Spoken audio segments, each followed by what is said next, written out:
Aqui pronto para mais uma rodada de questões. Vamos dar início. A respeito da iniciativa para a deflagração do processo legislativo, destaco que, a teor do caput do artigo 61 da Constituição, a regra geral no direito brasileiro é que as proposições legislativas podem ser apresentadas por qualquer membro do Congresso Nacional ou por comissão de qualquer de suas casas, bem assim pelo Presidente da República e ainda pelos cidadãos, no caso de iniciativa popular. Trata-se daquilo que a doutrina especializada convencionou chamar de iniciativa comum. Em relação a algumas matérias, contudo, a Constituição Federal confia a determinados agentes políticos a prerrogativa de iniciar o processo legislativo. Fala-se, então, em iniciativa legislativa reservada ou privativa. Como se vê, a iniciativa legislativa privativa acaba invariavelmente por subtrair dos membros do Congresso Nacional a prerrogativa de fazer e instaurar o processo de formação de leis. Aqui é um excerto extraído do voto de Gilmar Mendes, da ADI 5.126. Considerando o fragmento de texto acima e de acordo com a jurisprudência do STF, discorra sobre o princípio hermenêutico da conformidade funcional, também denominado exatidão funcional, correção funcional ou justeza, e sua relação com o princípio da separação dos poderes. Bom, sobre esse tema em específico, o princípio da separação dos poderes estabelecido no artigo 2º da Constituição da República estabelece dois desdobramentos. Dentre esses desdobramentos está o plexo de competências estabelecidos pela Constituição a cada um dos entes federativos, dos poderes da República, melhor dizendo, e que devem ser respeitados pelos demais dentro dessa independência e harmonia que a Constituição deseja. Dito isso, também dentro da separação dos poderes, tem-se que essa ingerência pelos demais poderes devem ser abstraídas da possibilidade fática de realmente acontecer. Então, por exemplo, o poder legislativo ele é dotado dotado da possibilidade de estabelecer leis, sem que para isso o poder judiciário possa, em um primeiro momento, sem a declaração de constitucionalidade ou inconstitucionalidade, haja vista a presunção de constitucionalidade das leis, estabelecer empecilhos para a aplicação dessa lei. O Poder Executivo a mesma coisa, e enfim.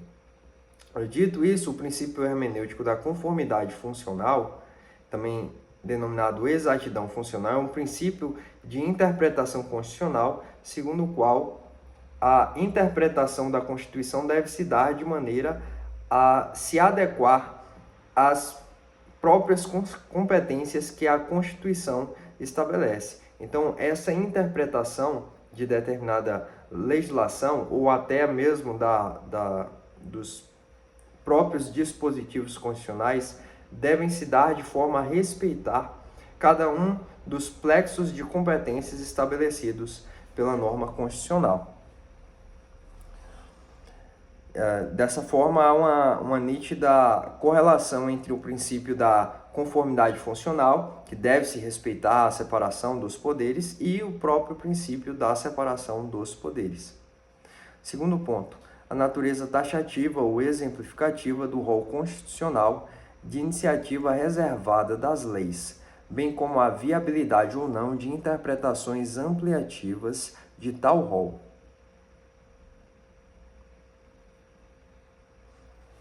Bom, sobre o ponto, tem-se que o processo legislativo, as normas que derivam do processo legislativo na Constituição, ela já foi decidida pelo STF, tem a natureza de norma de reprodução obrigatória pelos Estados-membros, pelos municípios, e dessa forma, o rol de iniciativa reservadas das leis estabelecidas pela Constituição devem ser imitados pela Constituição e dos estados e pelas leis orgânicas do município e do DF, de maneira que não podem ser ampliados as possibilidades de iniciativa reservadas das legislações ali estabelecidas.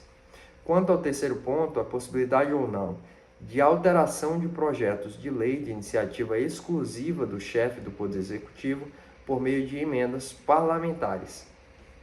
A Constituição estabelece a possibilidade que essa alteração ocorra dentro de limitações claras, limitações explícitas, ou seja, acompanhado pela jurisprudência do Supremo Tribunal Federal. Dentre essas limitações está a impossibilidade que, com a emenda desses textos, que não devem ser emendas de conteúdo, mas emendas aditivas para sanar erros, omissões, etc., e não podem ocasionar aumento de despesa orçamentária, salvo naquelas hipóteses permitidas pela Constituição quando vai tratar dos orçamentos, em que a comissão mista de orçamento poderá ali fazer algumas ingerências pontuais também nos limites estabelecidos pela Constituição. Então, existe essa possibilidade de alteração, mas é uma possibilidade excepcional. Não pode envolver aumento de despesas e receitas e não pode, de igual maneira, avançar em relação ao conteúdo estabelecido pela Constituição. Ponto 4. Possibilidade ou não de criar despesas para o Poder Executivo via lei de iniciativa parlamentar que não trate da estrutura da administração pública, da atribuição de seus órgãos, nem do regime jurídico dos seus servidores. Quanto ao ponto, o Supremo Tribunal Federal estabelece que, nesses casos, quando não se trata da estrutura da administração pública ou atribuição de seus órgãos, violando, portanto, o artigo 61 da Constituição Federal, quando não se tratar, portanto, dessas hipóteses, seria até possível que lei de iniciativa do Poder Executivo viesse a ser alterado por lei de iniciativa parlamentar, inclusive com a criação de despesas pelo Poder Executivo, o que é, então, uma espécie de exceção a essa regra em que emendas legislativas não poderão criar despesas para o Executivo. Próxima questão de direito tributário. Considere a seguinte situação hipotética. No ano de 2008, a empresa brasileira Controladora Alfa S.A., sediada no território nacional, possuía investimentos na empresa controlada Beta S.A., situada nas Bahamas, país com tributação favorecida, não havendo a formalização de tratado internacional em matéria tributária entre os países. A Receita Federal do Brasil, ao apurar o IRPJ da empresa controladora Alfa S.A., considerou os ganhos auferidos em decorrência dos investimentos na empresa controlada Beta S.A., levando em conta, para fins de eleição do fato gerador daquele tributo, a data do balanço em que os lucros haviam sido apurados na empresa controlada, independentemente do seu efetivo pagamento ou crédito em favor da empresa controladora Alfa S.A.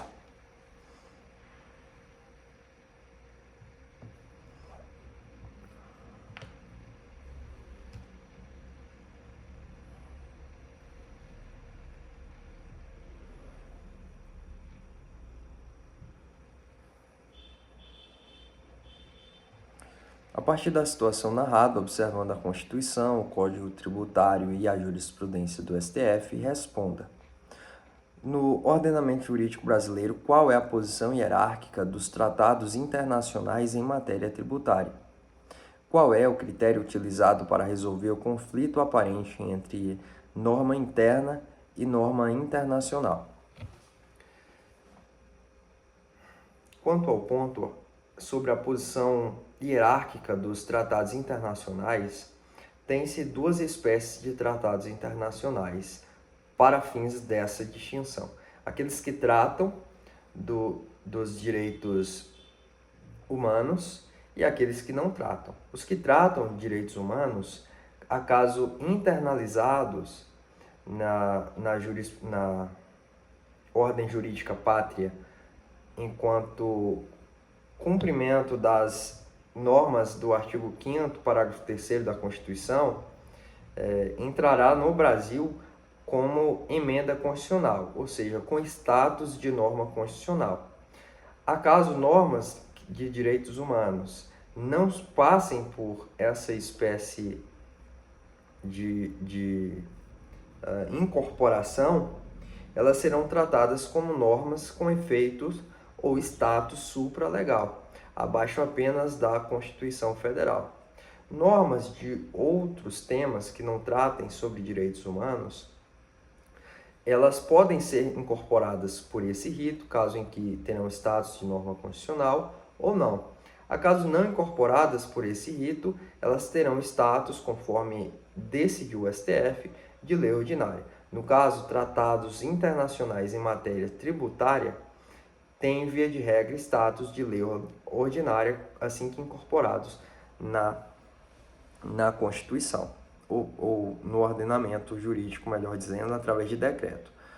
Quanto ao critério acerca do conflito aparente entre norma interna e norma internacional, o STF decide ou adota a posição dualista moderada, em que a incorporação de normas internacionais no ordenamento jurídico brasileiro passa a depender de efetivação por meio do decreto do Poder Executivo, além do rito estabelecido pelo Congresso. Então, quando há um conflito aparente entre norma interna e internacional, existe essa possibilidade, já que a adoção aqui é da teoria dualista moderada, que possibilita o conflito. Se a teoria fosse monista, esse conflito ele não seria possível. Mas, sendo assim, adota-se os critérios estabelecidos na LINDE. E, nesse sentido, aqui, iria aplicar as normas brasileiras, haja vista que a empresa brasileira ela é sediada no território nacional, adotando-se, portanto, a territorialidade, nesse caso em específico. Quanto ao segundo ponto, que diz: quanto ao IRPJ, qual é a diferença entre a tributação em bases territoriais e a tributação em bases universais? E qual dessas tributações é adotada atualmente pelo ordenamento nacional? A tributação em bases territoriais, ela é estabelecida com base aqui, eu não estou tão familiarizado quanto esse assunto. No entanto, eu posso afirmar que quando o imposto de renda, que vai tributar, portanto, rendimentos de pessoas, sejam físicas ou jurídicas, e adotam-se esses critérios de bases territoriais, o que ocorrerá é que o imposto de renda, ele em sua hipótese de incidência, poderá abarcar tanto a questão dos rendimentos da pessoa, quanto poderá, segundo a jurisprudência do STF, abarcar questões relativas à receita e ao lucro. Aqui há que, em bases universais, o imposto de renda ele vai tributar toda a possibilidade existente de renda, aquelas que já incorporaram no patrimônio da pessoa e aquelas que ainda não incorporaram. Em bases territoriais, o imposto de renda seria cobrado tão somente em relação aos fatos geradores ocorridos no território. O ordenamento jurídico nacional adota atualmente, segundo o STF, a tributação em bases universais, independentemente do território, portanto, em que tributado, e ainda que não auferida efetivamente essa renda. A renda a ser analisada aqui seria o imposto de renda em que ocorreu juridicamente a entrada no patrimônio da pessoa, ainda que faticamente não tenha ocorrido. E quanto ao ponto 3, no caso narrado, é legítima a cobrança do imposto de renda da pessoa jurídica pelos ganhos da empresa controladora Alfa S.A., em decorrência dos investimentos na empresa controlada Beta S.A. É legítimo fato gerador eleito pela Receita Federal do Brasil? Houve bitributação? Aqui não há que se falar em bitributação. Haja vista que existem as receitas auferidas pela a empresa controladora e as receitas auferidas pela empresa controlada. O STF considerou que essa base de cálculo sobre os investimentos da empresa, levando ainda em conta o fato gerador, a data do balanço em que os lucros haviam sido apurados na empresa controlada, não é inconstitucional e é possível, independentemente se houve ou não o efetivo pagamento. Não há bitributação porque aqui são duas bases de cálculos distintas, são dois fatos geradores distintos. Portanto, é legítima a cobrança do imposto de renda da pessoa jurídica nesses termos aqui estabelecidos. Próxima questão, direito processual civil. Considere a seguinte situação hipotética. Determinado devedor da União que figura como réu em diversas execuções fiscais, tendo inclusive embargado algumas delas, deseja celebrar negócio jurídico processual envolvendo os seguintes pontos dos processos em que participa: substituição de bem que garante execução fiscal, criação de nova modalidade recursal em embargos à execução fiscal, calendarização da execução fiscal, renúncia de privilégio do crédito tributário. Considerando a situação hipotética acima, discorra sobre a possibilidade de realização de negócios jurídicos processuais pela Fazenda Pública e o papel do juiz na formação dessas convenções, esclarecendo ainda de forma justificada se há possibilidade ou não de realização de negócio processual em relação a cada um dos 4 pontos indicados pelo devedor. O negócio jurídico processual nada mais é do que a relativização dos procedimentos elencados dentro de um determinado processo em que as partes convencionam entre si alterações para que seja adaptado o rito da maneira que lhes convém, da maneira que melhor ajude a melhor solução à lide e de maneira que melhor venha a albergar o interesse de ambas as partes processuais. O juiz, quando no negócio jurídico processual, deverá se ater à legalidade dessas tratativas e à impossibilidade, portanto, de o estabelecimento de um negócio jurídico processual ser elencado sem que direitos indisponíveis sejam feridos ou mal feridos. Dito isso, que o controle principal estabelecido pelo juiz é o da legalidade, o juiz há de homologar essas tratativas. Quanto ao primeiro ponto, em que trata da substituição de bem que garante a execução fiscal, não há negativa, na medida em que trata-se de um direito disponível e de bem que pode facilmente ser trocado para favorecer tanto a efetividade da execução em favor do credor, no caso a União, quanto o meio menos oneroso possível para o devedor. Quanto à criação de modalidade recursal, não há possibilidade. Isso porque no ordenamento jurídico brasileiro estamos restritos à unicidade recursal, à tipicidade das formas recursais, de maneira que as partes não podem, por ser norma de ordem pública e, portanto, cogente, modificar ou criar novidades na seara recursal. Quanto à calendarização da execução fiscal, a própria Lei 6.830 não prevê esse mecanismo. No entanto, o Código de Processo Civil aplica-se nos termos da Lei 6.830 de maneira subsidiária a esta lei e no Código de Processo Civil existe expressamente essa possibilidade. O negócio jurídico processual já é pacífico a a aplicação tanto entre particulares que litigam, quanto entre particulares e entes componentes da administração pública.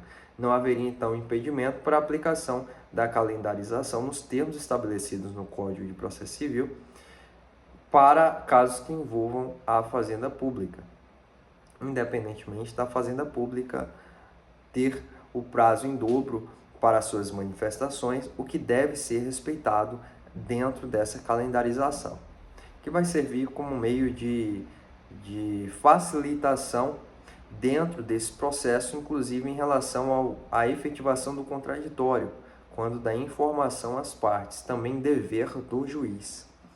Renúncia de privilégio do crédito tributário.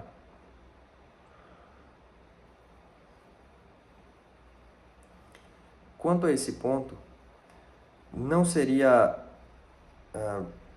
impossível que, quanto ao particular ou o executado, ele renunciasse a determinados privilégios desse crédito em relação ao seu débito tributário.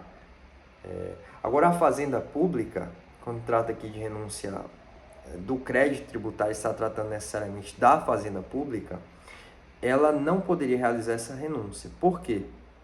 Os privilégios são estabelecidos, a doutrina não gosta muito de chamar de privilégios, a doutrina ressalta a importância de chamar de prerrogativas, porque favorecem o cumprimento do interesse público que está jungido à fazenda pública. O princípio da legalidade, como que é o caput do artigo 37 da Constituição Federal, o próprio Código Tributário Nacional, e a renúncia a esses privilégios seria uma afronta à indisponibilidade do interesse público, de modo que não seria possível, portanto.